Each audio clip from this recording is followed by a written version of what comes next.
Hey guys, welcome to another episode of Zach's Credit Card Guide. What we're talking about this week is one of the quintessential questions for when people start traveling internationally, and that is whether or not to make your purchases in the local currency or your home currency when you're traveling.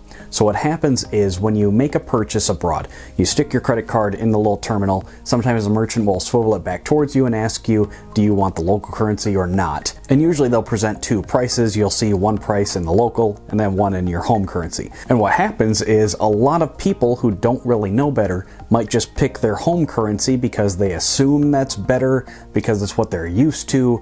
Really, the only reason people would pick that is because, again, they don't know any better. And that's what we're going to talk about. So what happens is when you pick your home currency, a lot of things happen and it's never good for you. So what happens is there's a couple like intermediaries that all of a sudden get involved and they make this whole process happen. And they're semi-legitimate. They are providing a service, but what happens is, say you're gonna buy some little item, maybe a shot glass or something like that. Let's say you're buying it in London, it's listed at £1, let's say. So what happens is you can either buy that for £1, press the button, and your bank figures it out. Or you can press the US dollars button, and what happens all of a sudden is the merchant, so the store, has their own currency exchange, so whatever that might be, it's probably not going to be the best rate because typically what they're doing is they're slicing a little bit off the top there. So you've got that. Then you've got a couple people in between that will again help to convert that currency and then eventually get it to your bank. And everybody along the line is adding on just a little bit of a cut to provide this service. And the only benefit that you see is a number that you're used to seeing. You see the little dollar sign instead of a little pound or euro or whatever. That's the only difference that you're going to see. And typically what happens if you choose your home currency, what you're used to seeing, again, is everybody's adding on just a little bit of a cut.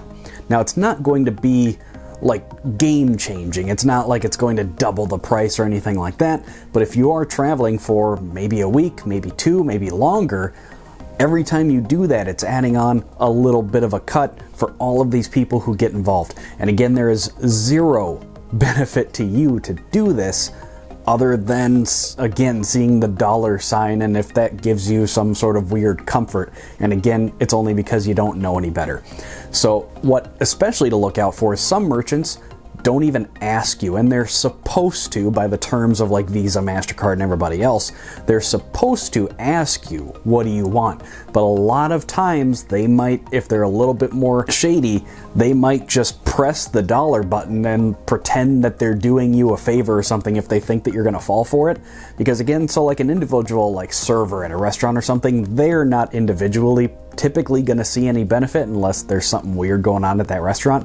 But like the entity, the business, definitely sees a benefit. So they get to essentially charge you more is what happens. So the moral of the story is always choose the local currency. And what happens then is that message goes back to your bank directly, who they will figure out the currency conversion. And typically banks, especially the big ones, get the best exchange rate of that day, whatever it is, and you're going to get the most beneficial exchange rate just doing it that way. And if you're worried about trying to budget, if you're like, well, I didn't budget in my head pounds, I budgeted dollars or whatever, check your bank statement every day if you really need to. Typically, you're going to see those charges posted pretty much immediately, so you can still square up your books or whatever you want to do. If you're still trying to keep track of like how much you spent, if you're like, well, I only budgeted $200, I don't know what that is in pounds. One, figure that out. Just know that instead. So you could just download a quick currency app on your phone. It's not always practical to do it at the register, but you could do it ahead of time because now you know that this is coming. And like say that the terminal says, okay, that's going to be £100 or $150. You quick do it in your phone in the app or something like that, and you say that that's only $130 by the best exchange rate for that day or something like that. So that's what I'm talking about. That's the kind of example that could happen. And kind of on this topic as well is your bank might not always be on your side because they might charge a foreign transaction fee, and that's where that part comes in. And you don't even have to really be traveling for this to happen. You could use your credit card like on a foreign website. Maybe you're ordering something from abroad. If you use your card even when you're here, if it's a foreign entity, if your card charges foreign transaction fees, that's another way you can get hit with it. So just something to keep in mind. But foreign transaction fees, these aren't really common on travel cards. So a lot of the cards that we talk about here, these don't typically apply, but they are on some of the lower tier cards if you want to think of them that way. So something to keep in mind, the best way to find out if a particular card charges these is if you go on the website for that card. You can usually find the pricing and terms page, and it'll download like a PDF for you with all the stuff on it. There it should tell you if it charges a foreign transaction fee. Now again, a lot of the premium cards don't charge these. They are kind of going away over time here, which is great.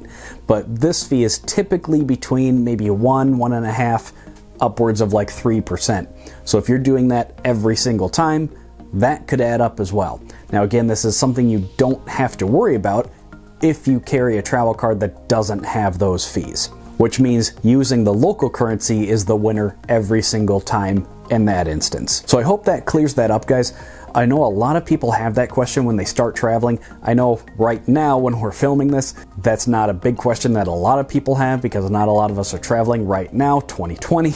But I know a lot of people have this question in the future, so I wanted to talk about it. Again, moral of the story, always use the local currency. That's all we got for you this time, guys. What I want to know from you is, did you fall for this one time? I'm sure probably at some point when I first started traveling, I bet I probably picked dollars a couple times, but now I know better, and now you do too. But I want to know, did you know this, or is this something new that you learned for the first time? Let everybody know down in the comments. If you guys have any other comments or questions, please do leave them down below. I try to get to every single one. If you'd like to get in touch, here's my social media links, which you can find down in the description as well.